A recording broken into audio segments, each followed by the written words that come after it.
Hello दोस्तों, good morning. मैं बिट्टू सिंह आप सबका तहे दिल से स्वागत करता हूं अपने इस YouTube channel GS study with Bittu Singh पे। दोस्तों, पिछले कुछ दिनों से बच्चों का ये रिक्वेस्ट आ रहा था, संभवतः वो 10 के ही बच्चे हैं, कि सर हम लोगों के सिलेबस के ऊपर एक कोई अच्छा सा टॉपिक लेकर आइए, वीडियो लेक्चर बनाइए जिससे हम लोगों के डाउट्स भी क्लियर हो। तो उनके अकॉर्डिंग आज हमने एक टॉपिक बहुत ही बेहतरीन टॉपिक चूज किया है, रैखिक समीकरण। इससे बहुत सारे क्वेश्चंस एग्जाम में देखने को मिलते हैं। तो आइए इस टॉपिक के बारे में इस पे डिस्कशन करते हैं, क्या क्या चीजें होती हैं। तो सबसे पहले देखते हैं कि रैखिक समीकरण। रैखिक समीकरण देखने से पहले हम समीकरण को परिभाषित कर लेते हैं।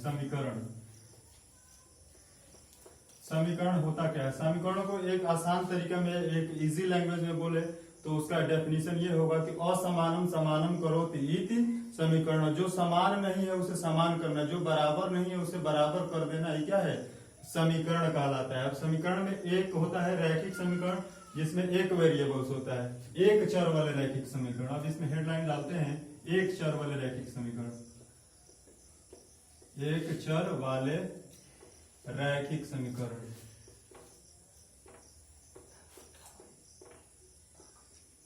एक चर वाले रैखिक समीकरण, यानी कि linear equation in one variable. इसमें क्या होता है कि इसका स्वरूप जो होता है ये आपको मैं बता दे रहा हूं, ax plus b is equal to 0, जहां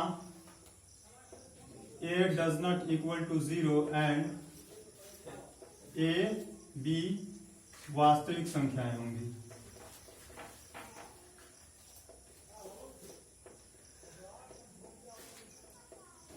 वास्तविक संख्या होगी और x एक चर राशि होगा।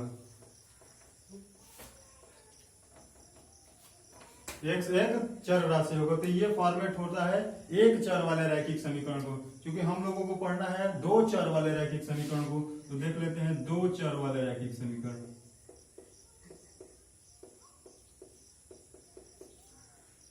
रैखिक समीकरण, दो चर वाले रैखिक समीकरण यानी कि linear equation in two variables. इसमें क्या होगा, जहां आप यहां देख सकते हैं कि एक चर यानी कि एक जो x है, यहाँ एक चर है, वैसे ही इस समीकरण में क्या होगा कि आपको दो चर देखने को मिलेंगे। इसका जो स्वरूप होता है, ax plus by plus c is equal to 0। ये हो गया आपका दो चर वाले रैखिक समीकरण। आप सीधे सीधे देख सकते हैं कि दो चर कौन कौन से हैं, x और y दो चर आपको दिखाई दे रहे हैं। और इसमें a तथा b जो है डज नॉट इक्वल टू 0 होगा। a और b 0 के बराबर नहीं होगा। a b c a वास्तविक संख्याएं होंगी। तो ये पूरा स्वरूप होता है दो चर वाले रैखिक समीकरण का। क्योंकि हम लोगों को पढ़ना है दो चर वाले रैखिक समीकरण, युगपत समीकरण, इन सारी चीजों को डिस्कशन करना है। तो अब देख लेते हैं युगपत समीकरण क्या होता है। युगपत समीकरण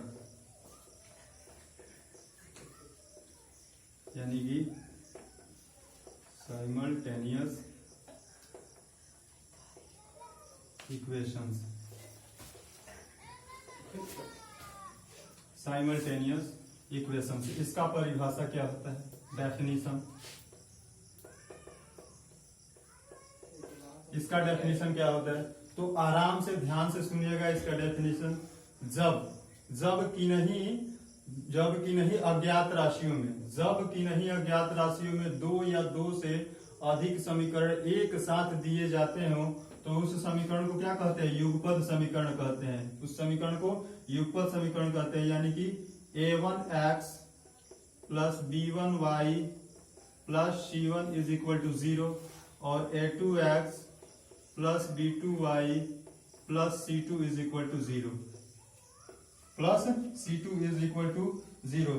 तो अज्ञात राशि x और y के लिए दो आपको समीकरण दिए जाते हैं, यानी कि दो से अधिक एक साथ समीकरण दिए जाते हैं। उस सिचुएशन में इस दोनों समीकरण को क्या बोलते हैं, युगपत समीकरण बोलते हैं। अब इस युगपत समीकरण को हल करने की विधियां क्या होती है, किस प्रकार से इस युगपत समीकरण को हल करके x और y का मान वैल्यू निकाल सकते हैं। तो इस सारी चीजों के बारे में मैं बता रहा हूं। एक बार रेज मिटा दूं, ठीक, आप स्क्रीनशॉट ले सकते हैं। तो आइए हम समझते हैं युगपत समीकरण को किस प्रकार से हल किया जा सकता है, कौन कौन से मेथड यूज करते हैं युगपत समीकरण को हल करने के लिए, जिससे हमें x और y का वैल्यू पता कर सके। तो देखिए युगपत समीकरण को हल करने की निम्न दो विधियां हैं।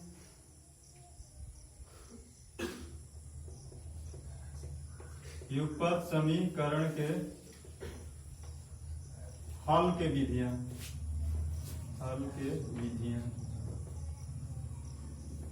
तो देखिए इस संबंध में दो विधियां हैं। पहला कुल मिला के देख लेते हैं, अलजेब्रिक मेथड देख लेते हैं।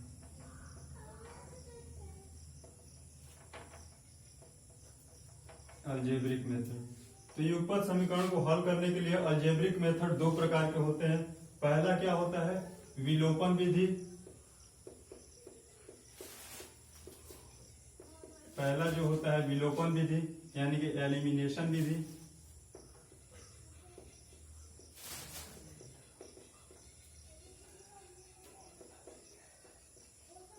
Elimination method. और दूसरा जो होता है वज्र गुणन विधि।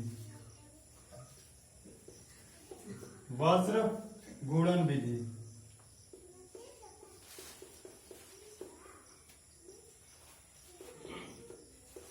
यानी कि cross multiplication method. Cross multiplication method. तो युगपत समीकरण को हल करने की ये दो अलजेब्रिक मेथड है, यानी कि बीजीय हल निकालने का दो तरीका है। एक विलोपन विधि के माध्यम से निकाल सकते हैं और दूसरा वज्र गुणन विधि के सहायता से निकाल देते हैं। अब आइए पहला का देखते हैं कि विलोपन विधि क्या है। विलोपन विधि, तो देखिए दोस्तों विलोपन विधि भी निम्न तीन प्रकार के होते हैं। विलोपन विधि भी निम्न तीन प्रकार के होते हैं। पहला क्या है, पहला आपका तुलनात्मक विधि हो जाएगा। तुलनात्मक विधि। दूसरा आपका हो जाएगा प्रतिस्थापन विधि। प्रतिस्थापन विधि। और तीसरा हो जाएगा जोड़कर या घटाकर विधि। जोड़कर या घटाकर विधि। तो विलोपन विधि में तीन विधियां आती हैं, तुलनात्मक विधि, प्रतिस्थापन विधि और लास्ट जोड़कर या घटाकर विधि। मैं इन सारी विधियों को आपको बताऊंगा एक क्वेश्चन पुट करके। क्वेश्चन में सब ये सारे विधि लगाऊंगा, क्वेश्चन में आपको दिखाऊंगा कैसे हल किया जाता है। तत्काल आप ये समझ लीजिए कि विलोपन विधि तीन प्रकार के होते हैं, तुलनात्मक विधि, प्रतिस्थापन विधि, जोड़कर और घटाकर विधि। और दूसरा होता है वज्र गुणन विधि। वज्र गुणन विधि।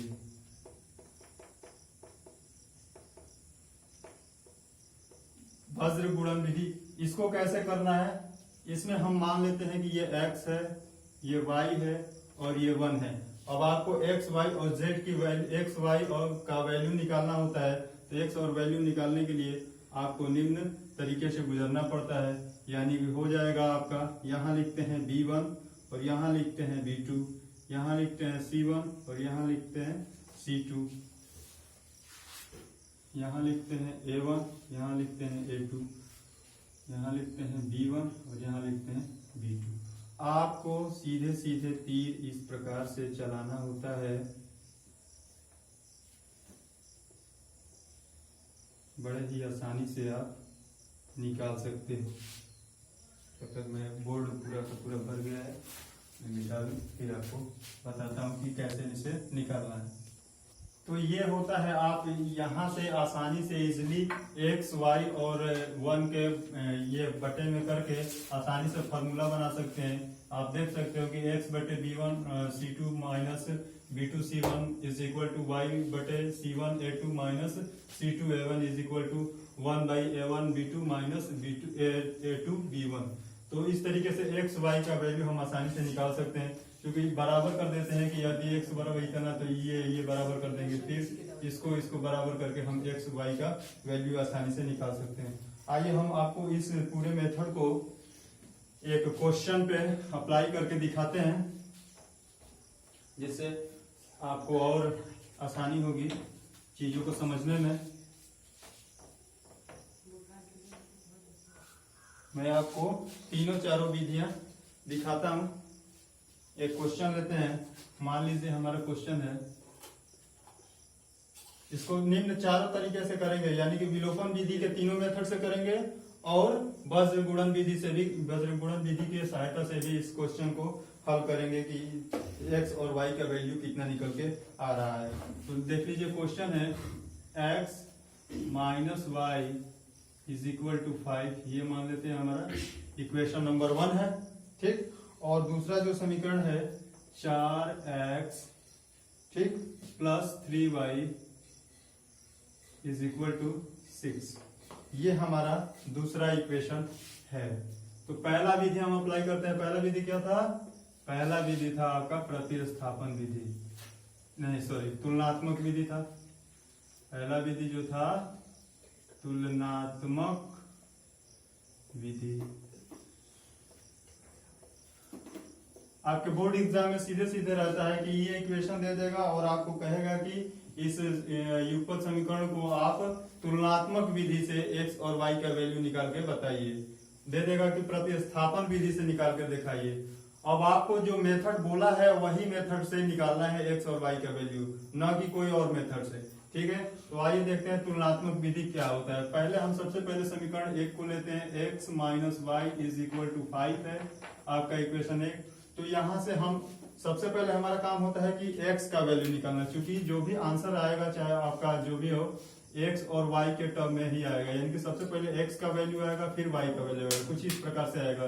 तो x का वैल्यू सबसे पहले निकालने के लिए हम क्या करते हैं, यहाँ y के वैल्यू की तुलना करते हैं। यहाँ क्या करेंगे, minus Y is equal to आपको हो जाएगा 5 माइनस एक्स, 5 माइनस एक्स, यानी कि यहाँ से माइनस साइन को हटाना है तो y इज इक्वल टू कर देंगे x माइनस 5 हो जाएगा, x माइनस 5 हो जाएगा समीकरण पहले से। अब समीकरण दूसरे से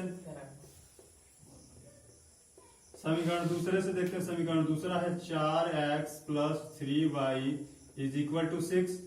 तो यहाँ क्या करेंगे, यहाँ से फिर हम 3y is equal to 6 minus 4x, यानी कि y इज इक्वल टू कितना हो गया, 6 माइनस 4x बटे 3। क्योंकि हमें पता है कि y का वैल्यू दो अलग अलग वैल्यू नहीं आएगा, y का वैल्यू दोनों समीकरण के लिए क्या होगा, सेम होगा।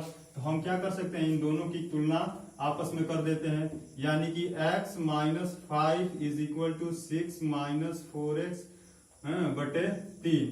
यहां से हमारा समीकरण बन के आ गया क्या, यहाँ हो गया 3x minus 15 is equal to 6 minus 4x। अब चूंकि यहाँ देख सकते हैं कि बराबर के उस साइड में क्या है, माइनस 4x है, ये इधर आएगा तो क्या हो जाएगा, प्लस 4x हो जाएगा।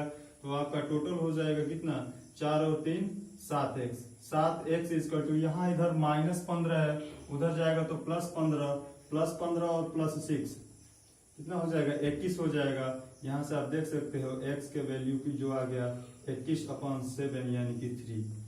x का वैल्यू 3 आ गया, क्योंकि हमने आपसे पहले ही बताया कि पहले हमें x का वैल्यू निकालना होता है, ठीक। उस प्रकार से फिर y का, क्योंकि क्रम जो हमारा आंसर का क्रम रहता है x और y का ही होता है। क्यों, कोई भी चीज सिस्टमेटिक चलती है, न कि पहले x आएगा फिर y आएगा, न कि पहले y आ जाएगा फिर x आएगा।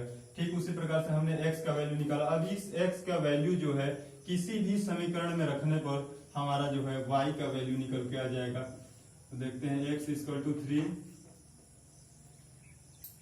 समीकरण 1 में ही रखने पर 1 में रख देते हैं, यानी कि जहां जहां आपको x मिलेगा वहां आपको क्या रखना है, 3 रखना है। तो इसमें कहाँ है x, ये है x, तो x की जगह पे x minus Y is equal to 5 समीकरण 1 है, इसमें x की जगह पे 3 रखने पे यानी कि 3 minus Y is equal to 5, यानी कि minus Y is equal to 5 minus 3 minus Y is equal to आपका आ गया 2। तो y का वैल्यू निकल के आ गया -2, y का वैल्यू निकल के आ गया -2। तो हमारा आंसर क्या होगा, हमारा आंसर होगा 3 और -2। आप देख सकते हैं ये हमारा आंसर हो गया। तो ये हो गया तुलनात्मक विधि के सहायता से इस क्वेश्चन का हमने आपको आंसर निकाल के दिखाया, एक्स और वाई का वैल्यू निकाल के दिखाया। अब दिखा रहे हैं प्रतिस्थापन विधि से।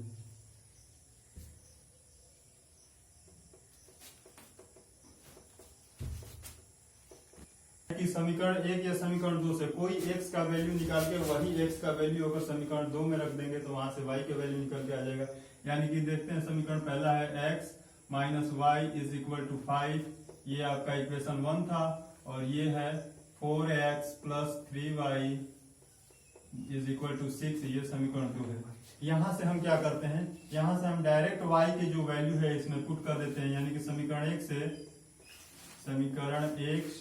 y का वैल्यू क्या निकल के आया, minus Y is equal to 5 minus 3,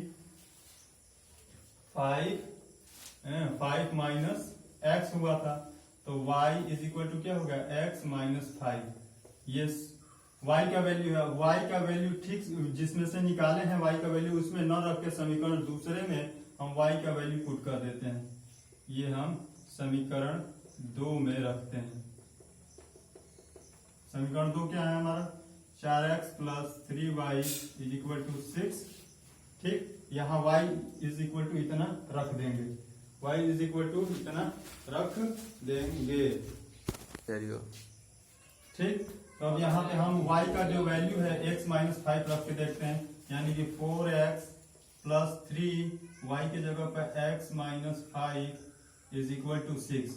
इस समीकरण को अच्छे से हल करते हैं। यानी कि 4x plus 3x minus 15 is equal to 6। 4 और 3 यहाँ हो गया 7x बराबर 6 धन 15, यानी कि 7x is equal to 21, x is equal to 3। देख सकते हैं यहाँ भी x का वैल्यू क्या आया है, सेम ही आया है। ठीक, अब जो x का वैल्यू आपका निकल के आ गया, यही x का वैल्यू किसी भी समीकरण में रख देंगे तो y का वैल्यू आ जाएगा। अब x इज इक्वल टू 3 जो है समीकरण 1 में रख देते हैं, समीकरण 1 में रख देते हैं। यानी कि 3 माइनस वाई इक्वल टू 5, यानी कि minus Y is equal to 5 minus 3, Y is equal to minus 2। देख सकते हैं दोनों ही विधियों से जो हमारा वैल्यू आ रहा है वो सेम आ रहा है, और कितने आसानी तरीके से दोनों विधि आपको समझ में आ गया होगा। अब देखते हैं तीसरे विधि की तरफ। तो आइए तीसरा विधि देखते हैं। तब तक हम तीसरा जो मेथड था जोड़कर या घटाकर विधि, जोड़कर और घटाकर विधि सेम क्वेश्चन पे। क्वेश्चन हमारा क्या है, एक है, उसको हम अलग अलग विधियों से करके आपको दिखा रहे हैं कि x और y के वैल्यू में कोई परिवर्तन नहीं हो रहा है। यानी कि एक क्वेश्चन को अगर ये विलोपन विधि से करें तो निम्न विलोपन विधि के तीनों विधियों से आसानी से कर सकते हैं। ये आपको चूज करना है कि कौन सी विधि हमारे लिए अच्छी है। लेकिन एग्जाम के पॉइंट ऑफ व्यू से जो विधि कहेगा, जिस मेथड से कहेगा, उसी मेथड से आपको निकालना होता है, किसी और मेथड से नहीं। तो हमारा इक्वेशन क्या था, x minus Y is equal to 5, ये इक्वेशन 1 था। और दूसरा इक्वेशन था 4x plus 3y is equal to 6, ये हमारा दूसरा इक्वेशन था। अब देखते हैं जोड़कर और घटाकर विधि क्या होता है। इस विधि का मेन मकसद क्या होता है कि आपको कोई एक पद, इस जोड़कर या घटाकर विधि को विलोपन विधि भी कहते हैं, यानी कि एक पद को एलिमिनेट करना है। एलिमिनेट का मतलब होता है गायब करना है। किसी एक पद को हम गायब कर देंगे तो जो दूसरा पद होगा वो ऑटोमेटिकली आपको पता चल जाएगा कि क्या होगा। तो देखते हैं इसमें एक पद, कौन सी पद, कोई भी पद एक बराबर कर लेते हैं। यानी कि इसको बराबर करने के लिए कुछ ना कुछ हमें करना पड़ेगा, यानी कि हमें गुणा करना पड़ेगा। समीकरण 1 में यदि हम 3 से गुणा कर देते हैं और समीकरण 2 में जो है 1 से गुणा कर देते हैं, तो क्या हमारा एक टर्म बराबर नहीं हो जाएगा। यानी कि पहला जो इक्वेशन हो जाएगा हमारा 3x minus 3y is equal to 15, और दूसरा जो इक्वेशन हो जाएगा इसमें तो कोई बदलाव होगा नहीं, क्योंकि किसी भी संख्या में 1 से गुणा करने पे क्या होता है, वो संख्या सेम रह जाती है। यानी कि x plus 3y is equal to 6। ये अब हमारा नया समीकरण बन के आ गया। ये समीकरण हो गया 3 और ये समीकरण हो गया 4। अब देख सकते हैं कि इस दोनों समीकरण में एक जो y वाला टर्म है, y का गुणांक दोनों में क्या है, सेम है। तो बस अब इसमें करना क्या है, अब साइन साइन भी अलग अलग है, तो यहाँ क्या कर देंगे, जोड़कर। अब इस चीज को जोड़ेंगे तो सबसे पहले देखेंगे कि ये टर्म आपका क्या हो जाएगा, गायब हो जाएगा। यही मेरे कहने का मतलब था कि इस विधि का संक्षिप्त में क्या बोलते हैं, विलोपन विधि, यानी कि एलिमिनेशन बोलते हैं, एलिमिनेशन मेथड। इसमें एक पद को आपको गायब करना होता है, वो किस तरीके से करना होता है, यहाँ आप देख सकते हैं कि किसी एक पद को बराबर करेंगे तभी क्या कर सकते हैं, गायब कर सकते हैं। अब यहाँ जोड़कर किए तो क्या होगा, y वाला टर्म कैंसिल हो गया। अब आपका हो गया 7x इज इक्वल टू 15 और 6, 7x इज इक्वल टू 21, तो x का वैल्यू देख सकते हैं 3। कितना आसानी से निकल के आ गया। यदि x का वैल्यू 3 निकल के आ गया, ये किसी भी समीकरण, इस चारों समीकरण में किसी भी समीकरण में रख देंगे तो y का वैल्यू निकल के आ जाएगा। तो रखते हैं, इस बार रख के देखते हैं समीकरण 2 में।